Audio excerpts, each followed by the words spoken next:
What up, Space Fam? Goes in here from AnimeUproar, and I'm back at it again to discuss the latest developments in the One Piece story. And this is full speed ahead craziness right now, so make sure to stay tuned for that. If you enjoy seeing these One Piece reviews and want to keep them coming, the best thing you could do is smash that like button and share this video. If you haven't, be sure to subscribe, and this is crucial, hit that notification bell or you will miss future One Piece reviews and videos. As you wait for future chapters to drop, feel free to check out my One Piece playlist, link in the description, where you can find videos about the Yonko Supernovas, Warlords, and more. Leave suggestions in the comments if you'd like me to cover any other group or topic. Now, without further ado, let's jump into it, spoilers and all. This week's Shonen Jump issue cover is a tribute to One Piece. It seems that this is the 23rd anniversary since One Piece started, and what a mind-blowing 23 years it's been. One Piece is by far the best-selling manga of all time, and this is a big deal that we don't always fully appreciate. We are living through a historically significant point in manga history. One Piece is a phenomenon that will be talked about for decades and even centuries after the story is over, and we get to experience this phenomenon together week by week. On anniversaries like this, I think it's cool to step back and appreciate how lucky we are that we get to be part of this exciting history. We also get a cool color image of Luffy, Kit, and Law on two giant birds. I like these special images specifically because we get to see the personalities of the different characters at work. Luffy is happy, carefree, grabbing some food. Kid is competing with him over it. Clearly, he's bent out of shape as usual. It seems like Kid is always reacting more to Luffy, who's usually just messing around. And in their rivalry, although I love Captain Kid, I feel like Luffy has more of the Pirate King energy because he's just less reactive. He's at the cause and not the effect, while Law gets less caught up with the competition between the other two. More like an introvert, he's feeding some birds on his own, and he's fine with riding on the same bird as Luffy. He doesn't have to constantly compete with him. They say a picture is worth 1,000 words, and with Oda, that definitely applies. On to the chapter itself, where we jump right into the action. This chapter is called New Onigashima Project, so you know it's gonna spill some important beans. We start at the back door of Onigashima, where some of our guys are confronted by the traitor Kanjiro. Kanjiro obviously knew that they'd be persistent and come, so he was ready for them. We got plenty of the red scabbards here to face Kanjiro, including Kawamatsu, Kiku, Raizo, Inuarashi, Nekomamushi, Ashura, and even Izo. Kanjiro says he won't allow them to enter, and he has a sizable team with him, so this is going to be one of the first big group clashes of this war. Our guys want to free Momonosuke ASAP, and we get the story of what we've already inferred before. Kanjiro explains how Momonosuke did his best to free himself. He did take that knife he was looking at, freed himself, and tried to run away. When Kanjiro tried to stop him, Momonosuke stabbed him, and then an angry Kanjiro beat the living daylights out of Momonosuke. Kiku is clearly affected by this, as are the others, even if they wear more stoic expressions. Kanjiro lets them know that Momonosuke is being publicly executed and that he just has to stall them, while the Kozuki bloodline disappears. It's funny how in the meantime Inuarashi and Nekomamushi are having a lighthearted convo about their new modifications. It seems like Nekomamushi has a gun where his paw used to be. I like that they took this approach where they turned something like losing a paw into a kind of advantage like Captain Hook, but not evil and all. I can't help but respect these fighters who, injury after injury, keep coming back to fight again. Mad respect for them. Kiku then puts on an epic samurai helmet and becomes the most badass person ever. Kiku tells Kanjiro to shut up and says, and I quote, "You know very well that the scars caused by my blade carry on to the afterlife, right? The wound that I'm about to inflict on you will torment your soul," end quote. That must be one of the most epic lines spoken in One Piece, and I know the competition is stiff, but damn, I really love those words. Kiku attacks Kanjiro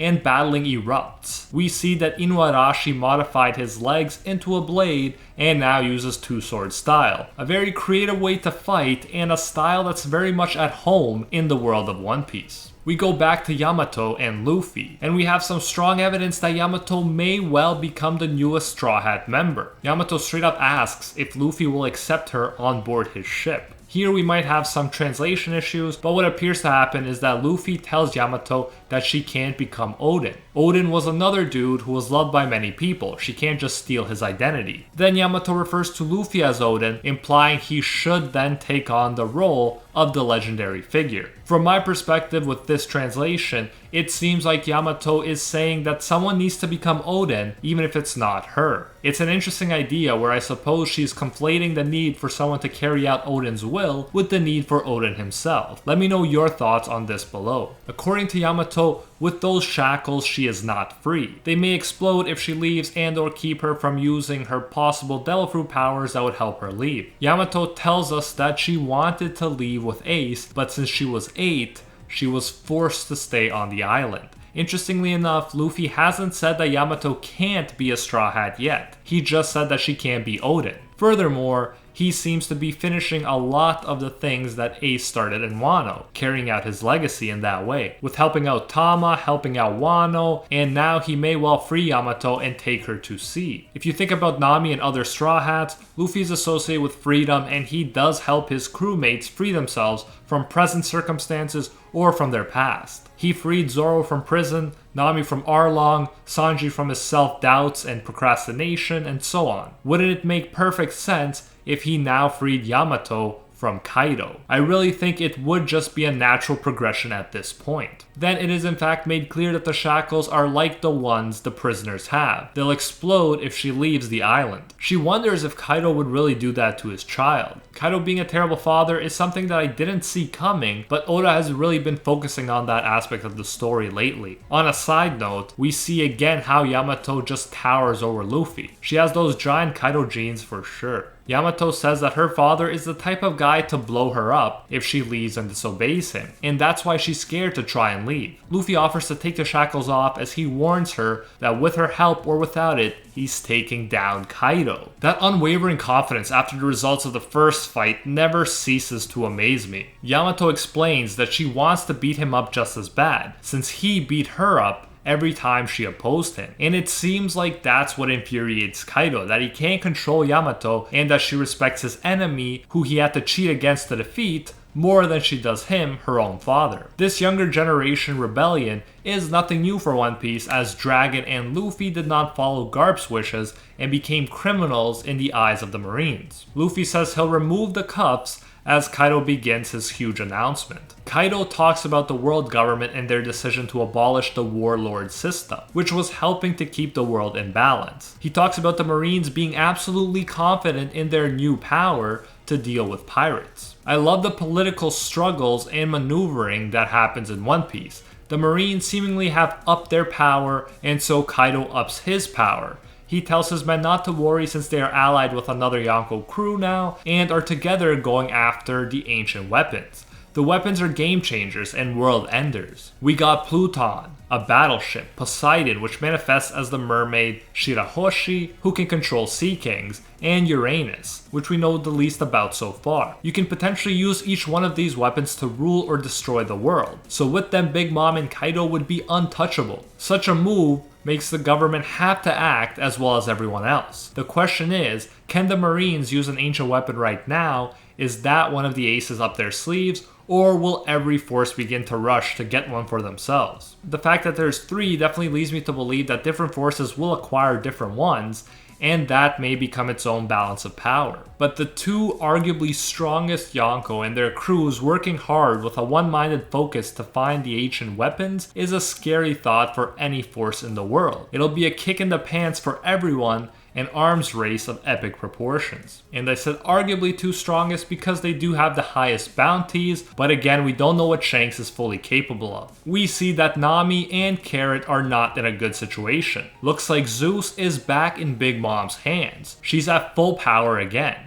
And there is a shared sentiment between these Yonko that if they work together, everything including the One Piece will be theirs. A crazy announcement since the One Piece often tends to be this thing in the background, but it's finally given a sense of urgency here. There was Whitebeard who wasn't interested in it, and people like Akainu who's not gonna go for it, But now we have two Yonko working together to get it. A crazy goosebump-inducing sense of urgency comes with this announcement. Kaido seems to be aiming for chaos and fear throughout the world for a world of violence. Rather than wanting freedom like Luffy, Kaido seems to yearn after a survival of the fittest kind of world where he's the top dog. Then something truly crazy but not altogether hard to believe happens. Kaido announces plans to take over everything, including the flower capital. As Orochi becomes shocked and begins complaining, Kaido slices his head off to people's shock and Big Mom's laughter. Now, perhaps Orochi's mythical zone fruit abilities will save him, since the Yamata no Orochi has multiple heads,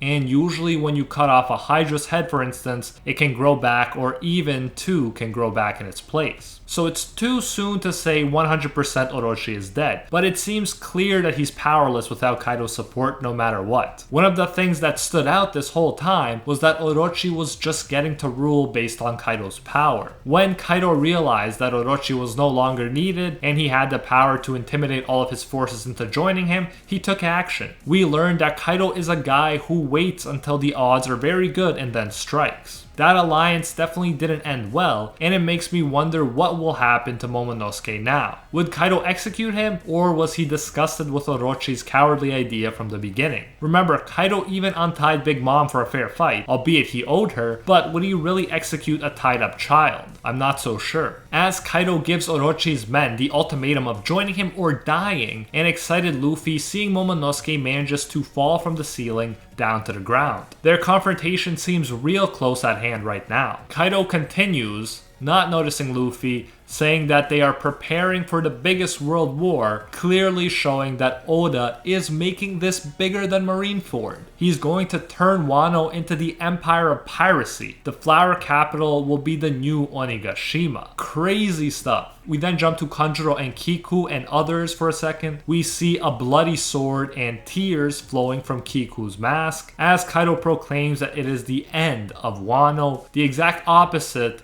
of what Odin wanted. Clearly, this is made to look like Kiku got Kanjiro the traitor, but the way Oda shows this, he could be purposely misleading us. The ambiguity makes for an even more interesting cliffhanger. Then, as if enough shocking events haven't taken place already, Kaido says that Yamato, the person who hates him, will be the shogun of the country newly named New Onigashima. Onigashima translating to Den of Demons in English. Yamato is infuriated by this and wants to fight, and Luffy wants to know the quickest way to Momo. The shackles are still on, so hopefully Luffy will take them off soon, but wow, what a chapter. I feel like Oda keeps topping himself with these latest chapters, and this is without a doubt my favorite yet in this arc. I can't wait to see what happens next. Let me know your thoughts on this one and what you're expecting for the next chapter, but damn, Oda did not disappoint. After 985 chapters, he's got me on the edge of my seat, a genius of his craft 23 years in. Thank you Oda for this amazing adventure, and thank you Space Fam for watching yet another review. If you did enjoy it and like seeing these reviews on the channel, the best thing you can do is smash that like button and share this video.